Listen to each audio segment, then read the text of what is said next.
Hey, I've done a lot of vlogging, but no painting, and I'm gonna paint today. It's kind of an interesting setup. I cleaned my room all yesterday. There's no separation of living and studio for me right now, so I try to have a lot of open space in my living spot so that it starts to become the studio. And the separation occurs, when I get in bed. The bed is a bed. It's not a studio, but the rest of it is studio, basically. So I've got this big painting. This is for a client, and I've got my little palette set up, and now I'm gonna kind of fish through my collages and try to stick them on this thing and see if I can't improve the painting. This is kind of a silly approach to painting, as if I don't know what I'm doing, but that's the case with collage or with abstract painting. I mean, I've got something that looks somewhat interesting, but I want to throw up some collages elements in there to see if I can't kind of massage this into a structured thing. Seeing elements of structure in it might. Okay, so what it is also, I got a critique once in a BFA program about, cover half of your painting and see what the other half of the painting wants the half that you're covering to do. And that's actually been pretty useful. And if you were to extract any spot of this painting, it should basically be self-whole. It should be a beautiful work of art. Unfortunately, I think this painting does that basically right now. I say unfortunately because I'm not sure if it is kind of what the client ordered. It's a pretty dark painting. It's a little bit science fiction bullshit.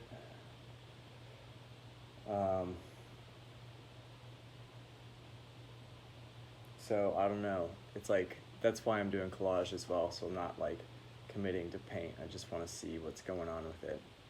But yeah, this stream was intended to show you what's what. I'm having a hard time getting that's a good angle. Okay. So hopefully this works. I'll post it online. I probably won't even paint that much.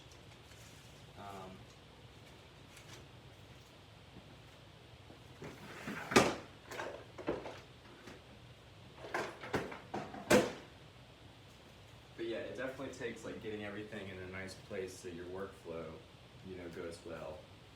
That whole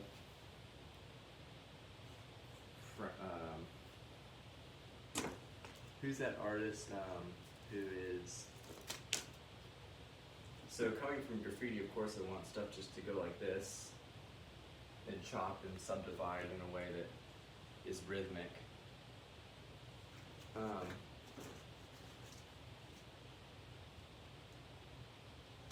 None of this is going to stick.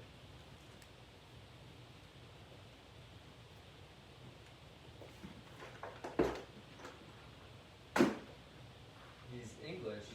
And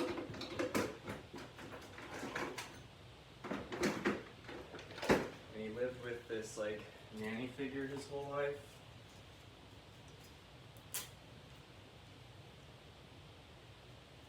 And the whole deal was like he's crazy and fucking hate that guy, basically.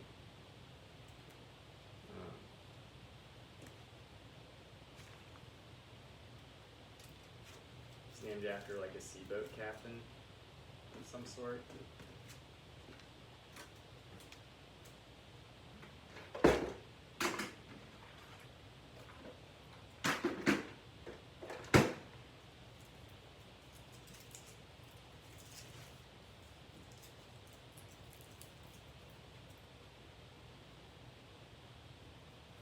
God, I wish I knew that guy's name. I have a book of his, I'm in the middle of it. Like an idiot. Can't remember his name.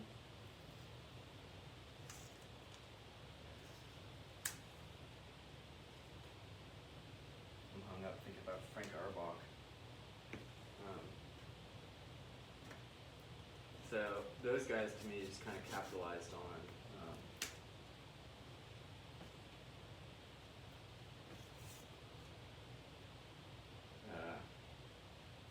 maybe it's ambiguity or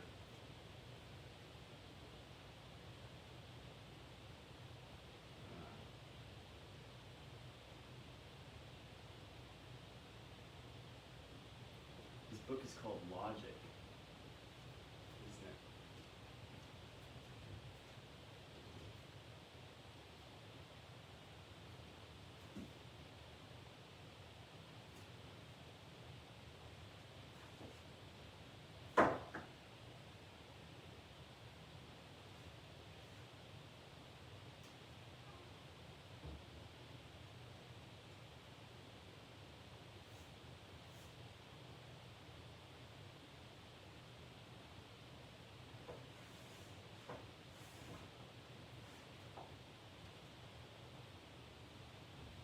Well, that qualifies as dead air in the biz.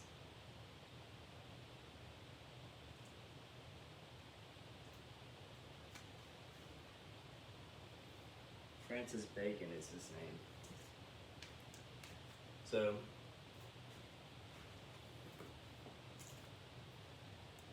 I don't know, I see myself as like, I don't like Francis Bacon, right? And I don't like,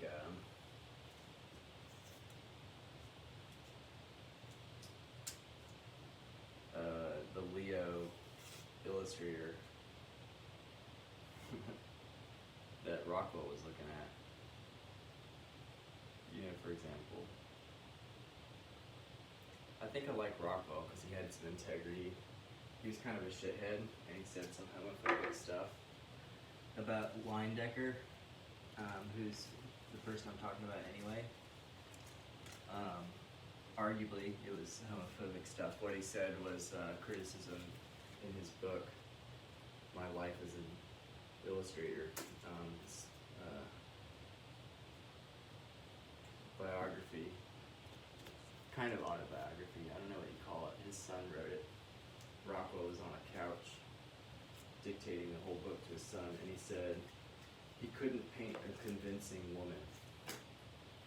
And it turns out Leyendecker was gay, and so in hindsight, that was basically like throwing him under the bus. Like,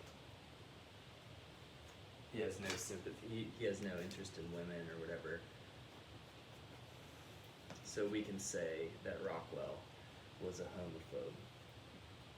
But, can we really? Because Rockwell hosted Leyendecker in his house and hosted Frank Leyendecker, JC's brother, as well,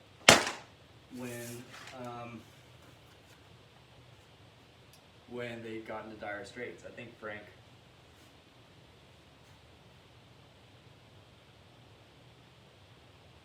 what was it? Frank, all my paintings are pretty dark and middle tone, my abstractions. Let me get a light color abstraction, that's the thing. This thing needs some lift. It's a little bit severe. But, going through my paintings, they're all pretty, a lot of them are severe. But I think Frank killed himself, and JC needed a place to go. And Van Gogh and Gauguin's relationship is really similar to Rockwell and J.C. Leyendecker's relationship, which is pretty familiar to Titian and Tintoretto's relationship. These types of things happen through time,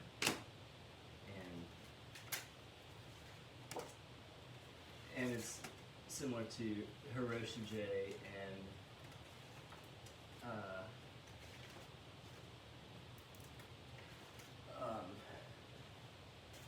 the more famous Hokusai's relationship. You have an older master who is refined and kind of slow, and then you have a young buck who, if these work on the painting, work on the painting, then I'll just stick them on. You know, legit, like with glue. Or I'll transfer the shape and paint it in. But some of these are already kind of working. This painting's embarrassing me because it's for a client, and they want it to. They want me to like it, and I just like painting. And I'm charging them. I thought it was a $6,000 job, so I told them that. And they said, "Oh, we thought 1,200 or 16 is what I'm getting paid for it." Because I think I gave them a range when we first met up. I was like, "Yeah, I mean, it's what your budget is. I mean, I could do something for, you know, $1,000, or, you know, $6,000. I think I gave them, that was my cap, or 8,000.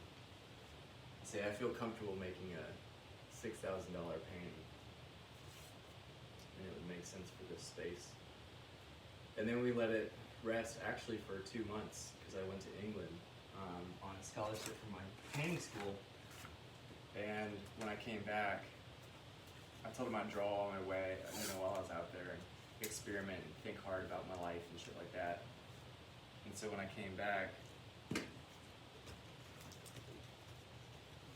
I was like, all right, you know, let's do it. Here's some mock-ups. I gave him like a handful of ideas that I was thinking would work for the thing. We talked about price, and they said, yeah, it's like 6,000, right? And they're like, oh no, 1,600. I was like, fuck, that changes things, but we should still do it. And you know, since the budget's lower, I think I'm just gonna take longer on it. That's kind of what I told them. Yeah, that's what I said to them. Take longer on it because the difference between my collages here and the painting is that my collage colors are richer. There's a lot of like oil painting garbage going on in this painting, which I hate. Like this section is just fucking like vomit. But I'm using a lot of out of the tube stuff, so it's like full saturation, actual white, you know, actual yellow, actual ochre, you know, and then I've got some spray paint on here, so it's an actual color as well. But and then this stuff, the way I'm trying to get away with all this stuff is to like smush some of it together and like start like painting it, but that just makes mud, which is cool, but you know, and it's like, oh, we have mud versus blue, or mud versus white and ochre or whatever, but it doesn't really do the thing because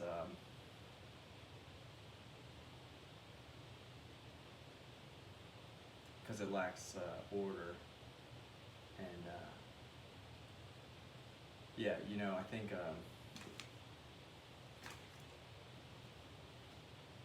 that Spanish artist, maybe she's English, such an idiot. The quote is, I could paint any, you know, a figure with any flesh tone, just let me choose the background color.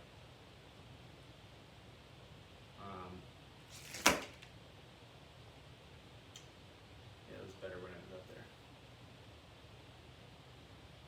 So the color's all relative, even though it's a dark painting.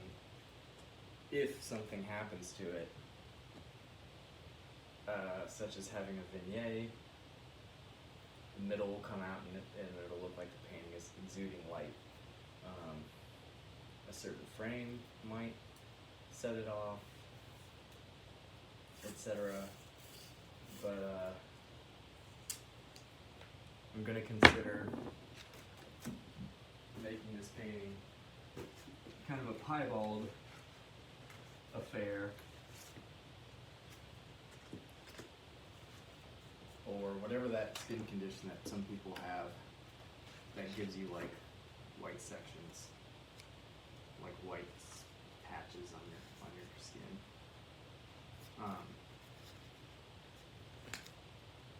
So I'm thinking of graffiti again. Like I was looking at some frayed pieces today from Revenge, who I'd never seen before, but that stuff was really cool because it's kind of jungly.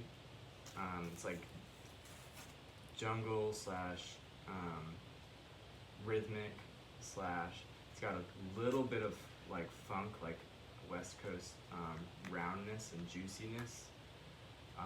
But the jungle is like serifs that are kind of hard and square, and it's so beautiful. And essentially, that's why I put these slivers up. If this were a piece of graffiti and this was my fill, I could outline in a color like this and just have like triangular slivers to kind of make the letters and doodads, and I can accent it and highlight it and this kind of stuff. But those kind of like, that color would create the composition. I think a lot of what's going on that is not great about this painting, and it is simultaneously its strength, are the edges. I have some dusted spray paint over this, so it's kind of like a glaze, and there's like dots. That's kind of cool, but it definitely adds to the mud effect. And a lot of the edges are the same because it's the same technique. I'm just like putting on oil paint in a line from out of the tube, so you have a little bit of scumble and break. It looks like deodorant or something like that. And then there's a lot of like smudging. So you've got kind of like this rock effect, like this is like a stone wall, which is cool, but it kind of assumes the same mundane middleness. And if I could get some hard edges on here, because I was doing a collage.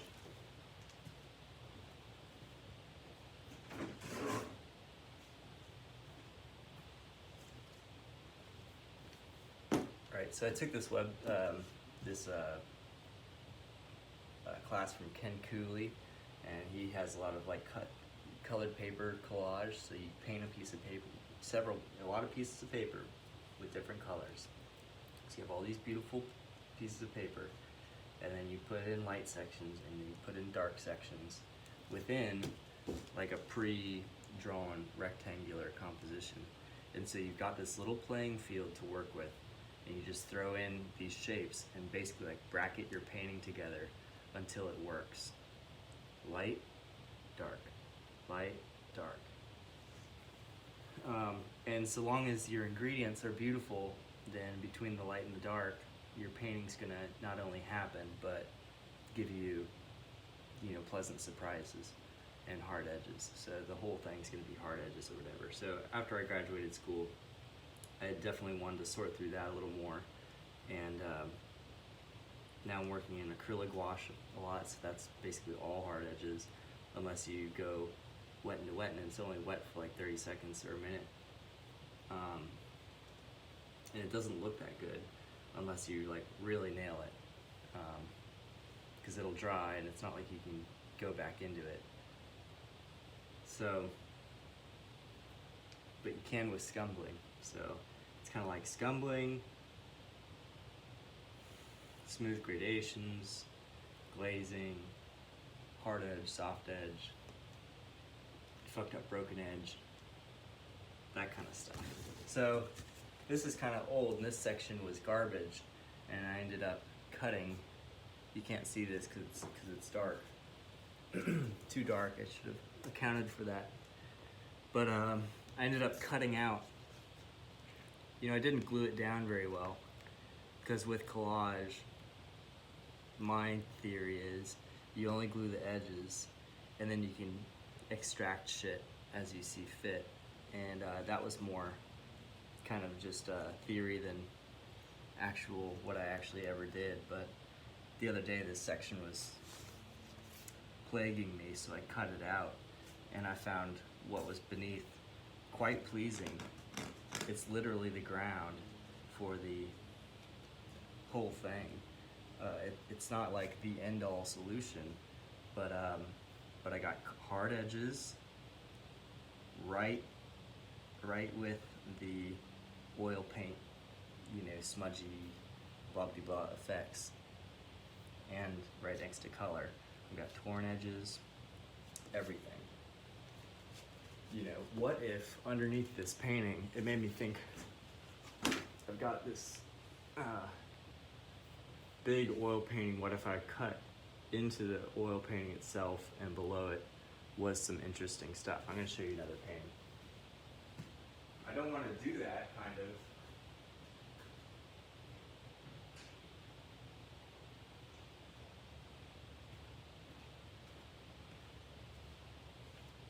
Because I'm not ready to go into, what's her name, Louise, no, it's not Louis Bourgeois, is it? But something like that. This woman painter who like, oh, they're cool. They're like monochrome, sculpture canvas, stretched paintings. And then there's also that other woman, I just think of Montesquieu, but it's not. But I think her name starts with an M, and yeah, she has those slits in the paintings. She like cuts the painting. It's a stretched canvas with a slit in the middle of it, so it's like a vagina maybe, and those are just hanging out. I mean, that's all it is. But the other woman's is like structured, and that's pretty cool. But either way, avant-garde is fucking dumb, because you know, this is going to go into someone's home. I actually want to put a kind of substantial frame on it, because this whole no frame thing I think is dumb. This painting would be like way bigger with a frame, and way, I mean, I want the frame to be basically macaroni yellow. It's kind of my current obsession. These macaroni yellow frames, but I don't think I'm going to cut into it like that. But if I put clean collage elements on top, I could. And if I put those clean collage elements on top, if it's a good, pleasing shape, and what's under it is beautiful enough to be rediscovered in a good way, then I can paint over everything, all of my collage elements, and then take them off because they're masking, you know, the painting. So I take those collage elements off. I've got great shapes. The, you know, phase 2 of the painting. There's some phase 1 stuff on here for sure, and there's definitely some spots where light is actually pouring through the canvas because this is backlit right now. So I can tell how thick and thin things are. That's not on purpose, it's just a side effect of the way I set it up in my studio. So this is another painting. This is acrylic wash on cut paper collage. So this is just a like colored paper thing, and then I did a, you know, had a wild night or whatever. I turned on a yellow light. It's in the background there. I don't know if you can see the color of that lamp. There it is, that thing. So that yellow bulb is just yellow, and so the yellow turns white in that light when there's no other light. The orange, you know, it subtracts the yellow from everything. So it's the way to paint, in my opinion. I've painted some of this in yellow light.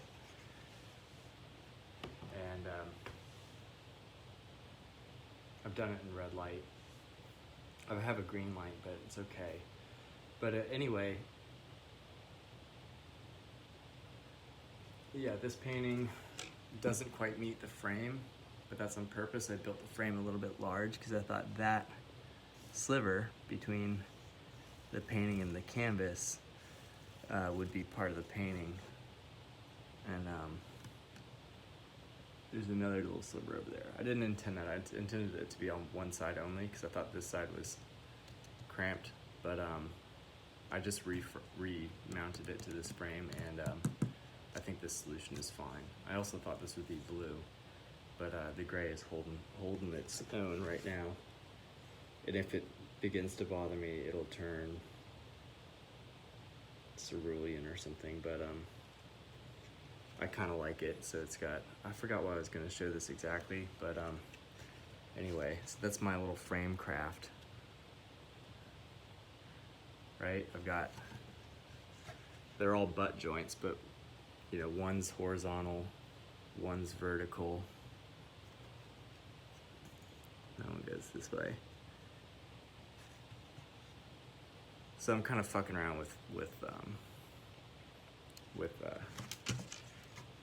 this kind of stuff. And definitely on this painting, I thought, you know, oh, I'll slice into it, and then I'll build it like from the strainer bar. I'll put a block behind it, and I'll screw into that, and I'll cut canvas so it has structure so the whole thing won't flop around. And from that cut canvas, I can pull like an orthodontist, you know, and that kind of thing. But I'm not sure if that is what I should be doing right now, because that's really a Pandora's box, and I want this money, and I think I can make the painting good for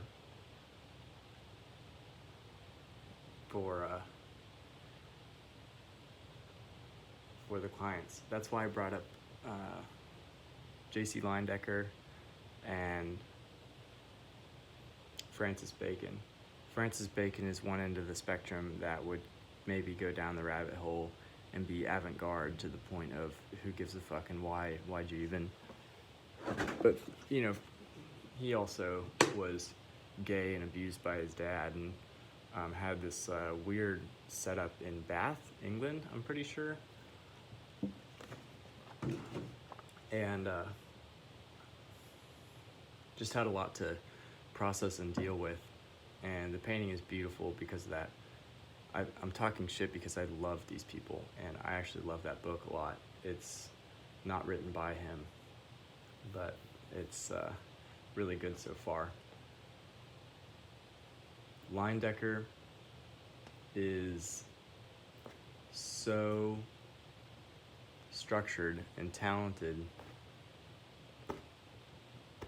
that he didn't really curate what he painted in his life.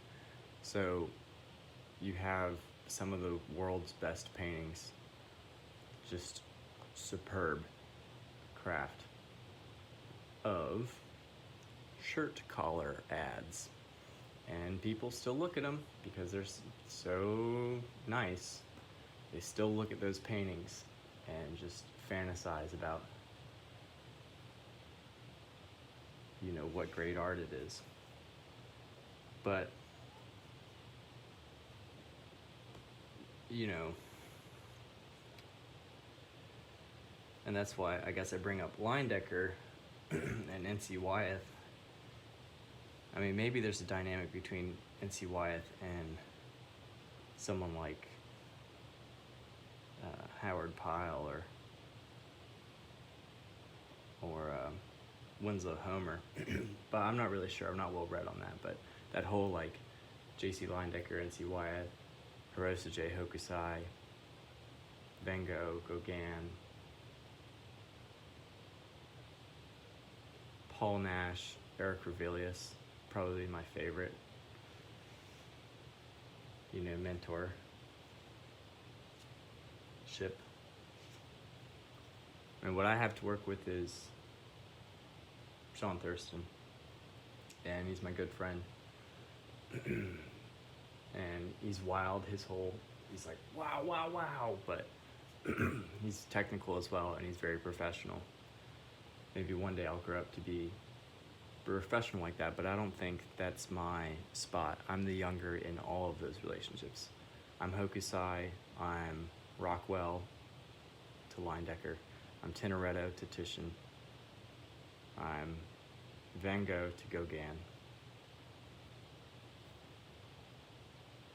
So,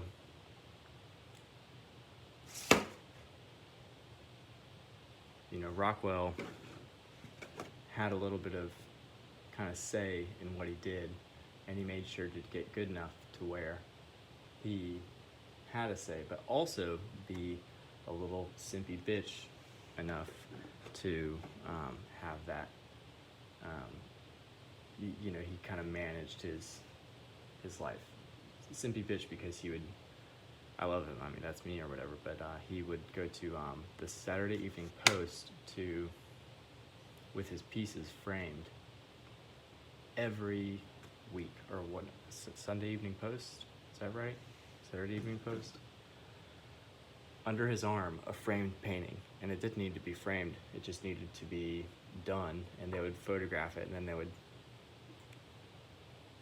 turn it into a lithograph, I think, and then reproduce it on the cover of the magazines, or maybe they were into some kind of offset printing technique by that time, but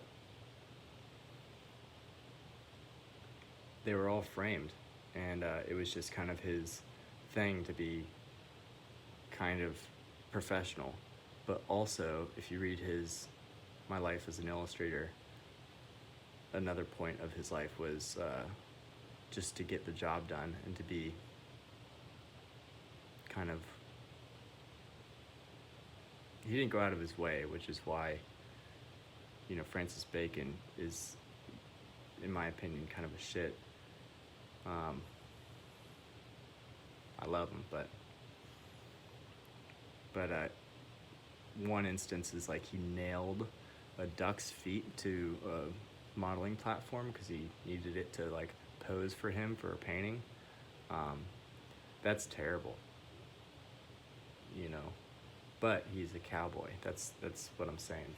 Rockwell was a cowboy. He's a fuddy-duddy, and he was very puritanical, but he was a cowboy, and that's the way to do it. He granted himself a lot of freedom. Leyendecker was all skill, but he wasn't free. Despite, at that time, illustrators were movie stars, basically. In the 1920s, Leyendecker would pull into town in a limousine. Rockwell, when he was 18, went to a train station to see Leyendecker step off the train. It was an event for Rockwell into New York City, I think.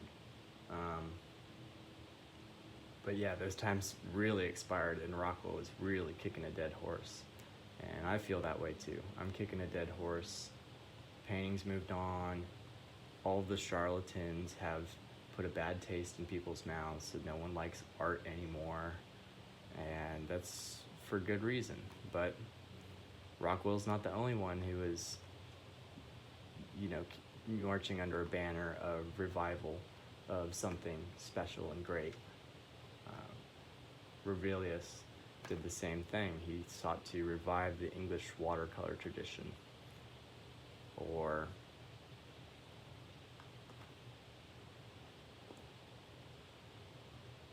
what's that guy's name? The best, landscape painter in England. His name is like a synonym for landscape painting. The landscape tradition. But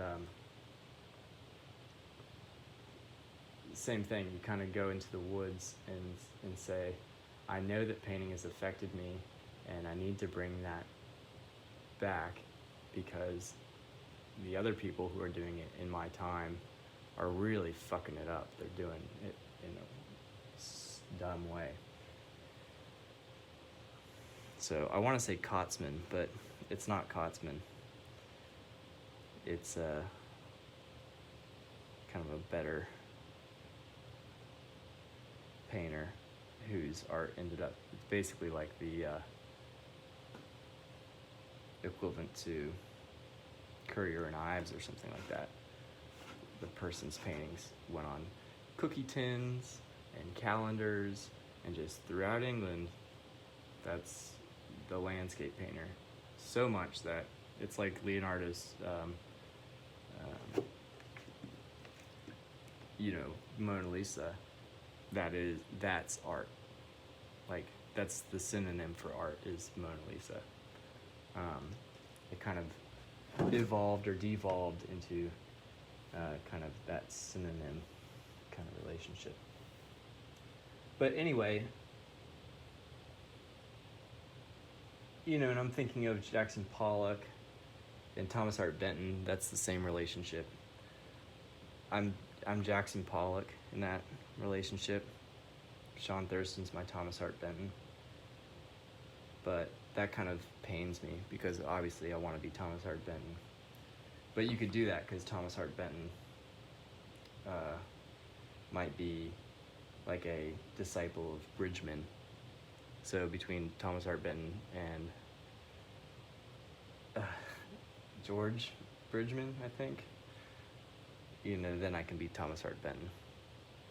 But there's always that kind of evolution. And no one learned from Jackson Pollock because he was a selfish asshole. So I'm thinking of Jackson Pollock a lot on this thing, but that's not enough. I don't think Jackson Pollock's paintings are kind of not enough for me in a way. They're everything, but they're also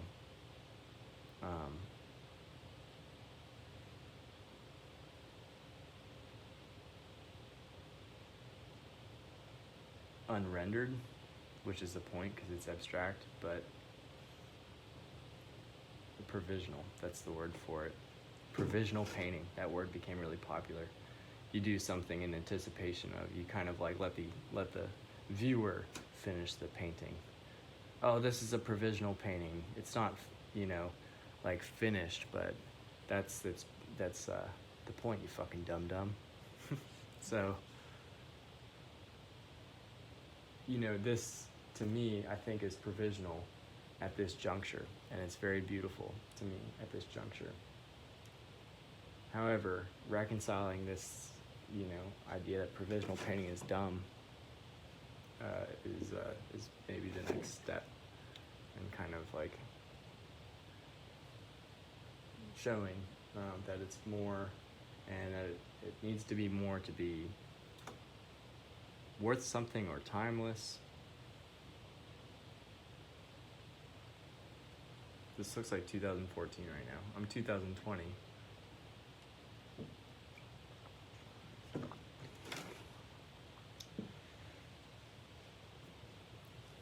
That's it. I'm going long. All right.